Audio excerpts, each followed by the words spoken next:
शुक्राणु। तो मेरे दोस्त आपको बता दे, अब शुक्राणु के बारे में कुछ चीजें बता दे। शुक्राणु, तो शुक्राणु के अंदर पुरुष के क्या पाए जाते हैं? तो पीयूष ग्रंथि से निकलता है 2 हार्मोन और मानव जनन के लिए सबसे ज्यादा इंपॉर्टेंट है। तो याद रखना, शुक्राणु के शरीर को 4 भागों में बांटेंगे। सबसे ऊपरी भाग को शुक्राणु मेल से फीमेल के बॉडी में क्या करता है? तैर कर जाता है। तैरने के लिए क्या चाहिए? तो याद रखना, शुक्राणु पुरुष का नर युग्मक है। इसका निर्माण लो मेरे रसगुल्लो, तो आपको आज हम सुनाते हैं स्पर्म की कहानी, जो दिखने में तो है छोटा लेकिन है बड़ा काम का।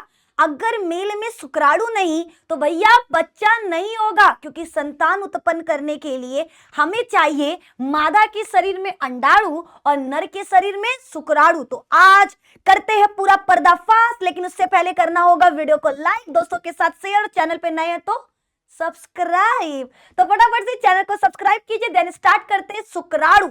शुक्राणु के बारे में सब कुछ। सबसे पहली चीज, आखिर ये शुक्राणु क्या है? क्या है शुक्राणु? तो मेरे दोस्त आपको बता दे, शुक्राणु पुरुष के शरीर में बनने वाला नर युग्मक है। शुक्राणु लड़कियों में नहीं बनता, केवल और केवल लड़कों में बनता है। कहां बनता है? उनके वृषण में। मेल के जांघों के बीच में, यानी मेल के दोनों टांगों के बीच में एक थैली समान लटकी हुई संरचना होती है, जिसे हम वृषण कोश कहते हैं। जब हम इसके अंदर देखते हैं तो संख्या में 2 गुलाबी रंग के एक अंडाकार संरचना मिलेगा, जिसे हम वृषण कहते हैं, और इसी के अंदर बनता है नर युग्मक, यानी संतान उत्पन्न करने की इकाई।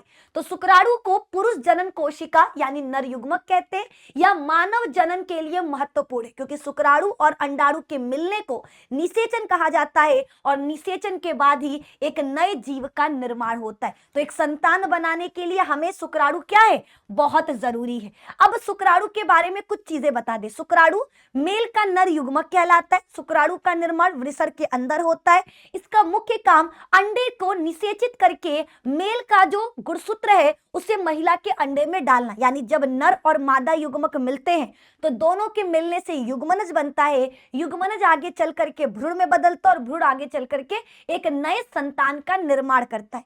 ठीक है, तो शुक्राणु के अंदर पुरुष के क्या पाए जाते हैं? लक्षण पाए जाते हैं। पुरुष का आनुवांशिक पदार्थ है।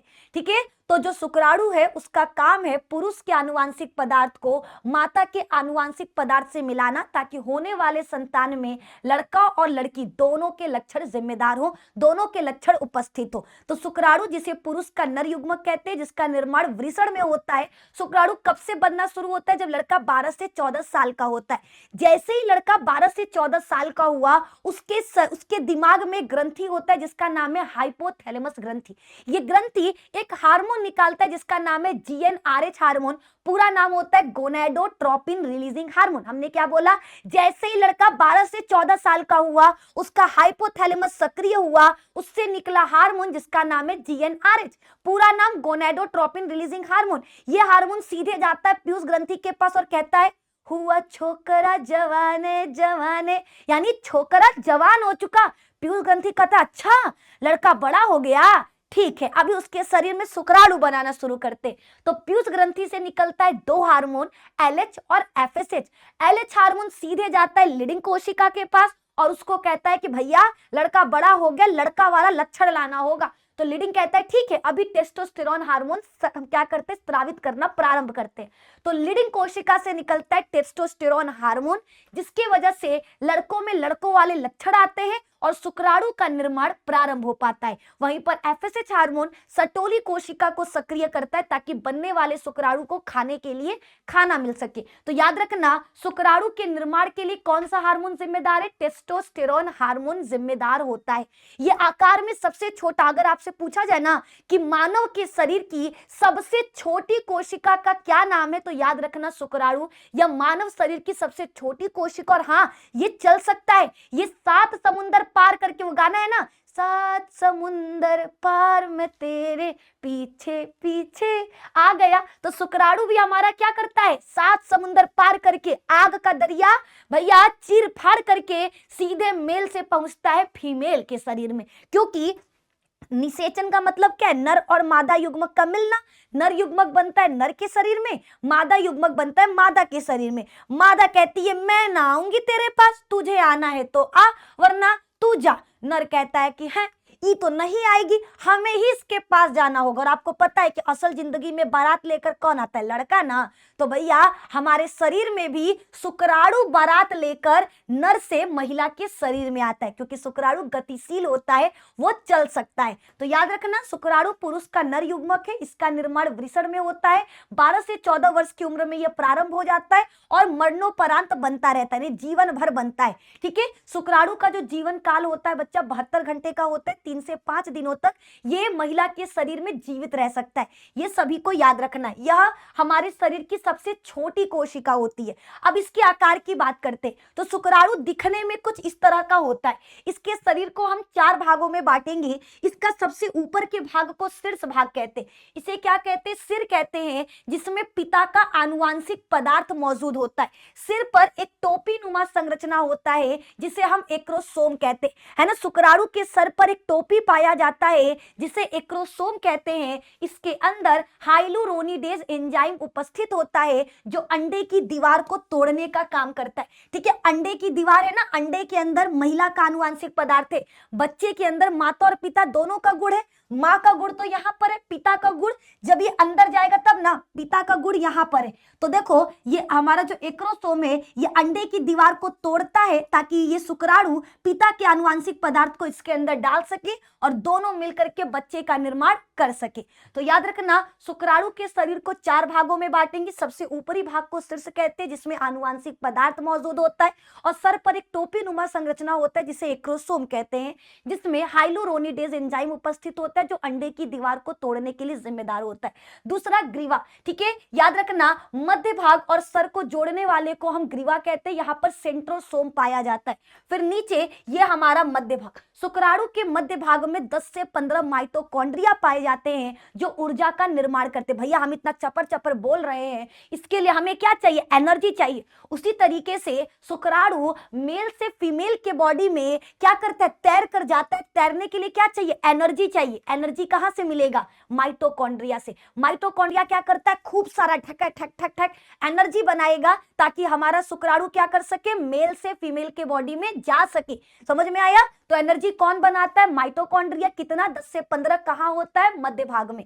और शुक्राणु का सबसे अंतिम सबसे लंबा भाग जो भैया चाबुक की तरह होता है, इसे पूंछ कहते हैं, जो तैरने में मदद करता है। शुक्राणु चल नहीं सकता, शुक्राणु तैरता है। किसमें? वीर्य में। तैरने में मदद कौन करता है? पूंछ करता है। तो ये शुक्राणु की संरचना है। शुक्राणु में सिर होता है, मध्य भाग होता है और पूंछ होता है। सिर पर आनुवांशिक पदार्थ मौजूद होता है और एक्रोसोम मौजूद होता है। एक्रोसोम के अंदर हाइलुरोनिडेज एंजाइम उपस्थित होता है। मध्य भाग में माइटोकॉन्ड्रिया होता है जो ऊर्जा का निर्माण करता है, और सबसे अंतिम भाग चाबुक के आकार का पूंछ होता है जो शुक्राणु को तैरने में मदद करता है। ठीक है, ये सभी को याद रखना है। जब शुक्राणु महिला के अंडाणु से मिलता है तो इसे हम निषेचन कहते हैं, और निषेचन के बाद क्या बनता है? युग्मनज।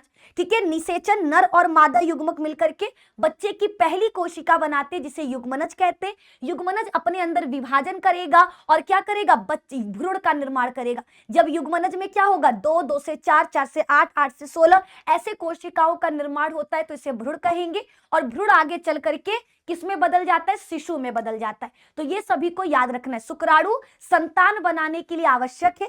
इसके अंदर पिता के आनुवांशिक पदार्थ होते हैं, और मानव जनन के लिए सबसे ज्यादा इंपॉर्टेंट क्या है? शुक्राणु और अंडाणु। शुक्राणु क्या है? पुरुष का नर युग्मक जो पुरुष के शरीर में बनता है। ठीक है, एक स्वस्थ पुरुष के वीर्य में लाखों शुक्राणु। जब मेल संभोग करता है या फिर रसखलन करता है तो उसके शरीर से 3 से 5 ml वीर्य निकलता है, जिसमें 20 से 100 करोड़ तक शुक्राणु उपस्थित होते हैं। लेकिन याद रखना, इतने शुक्राणुओं में केवल एक ही शुक्राणु अंडे के साथ निषेचन कर सकता है। सबसे मेन चीज जो अभी तक आपको कोई नहीं बताएगा, शुक्राणु की खोज किसने किया था? एंटोनी वॉन ल्यूवेनहुक ने।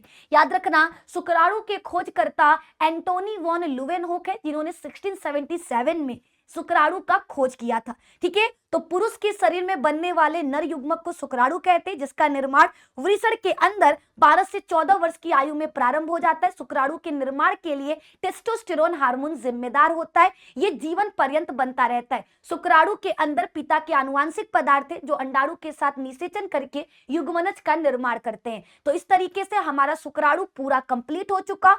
आई होप आपको समझ में आ गया शुक्राणु क्या है, कैसे काम करता है, सारी चीजें। अगर वीडियो पसंद आए तो क्या करना है? अरे कंजूसों, भाग रहे हो बिना लाइक किए, शर्म नहीं आ रहा है? एक बार लाइक कर दो जल्दी से। बहुत बढ़िया, लाइक कर दियो तो अपने कलुआ मलुआ दोस्तों को शेयर भी कर दो, उनको भी तो पता चल जाए शुक्राणु के बारे में सही जानकारी और सारी जानकारी। तो प्लीज शेयर करिएगा। और हाँ, ऐसे ही वीडियोस के लिए हमारे चैनल को करिए सब्सक्राइब, क्योंकि बायो पढ़ना है तो कहीं नहीं जाना है, सिर्फ और सिर्फ निधि मैम साइंस चैनल पर आना है। तो मिलते हैं नेक्स्ट वीडियो में, तब तक जय हिंद, जय भारत, धन्यवाद।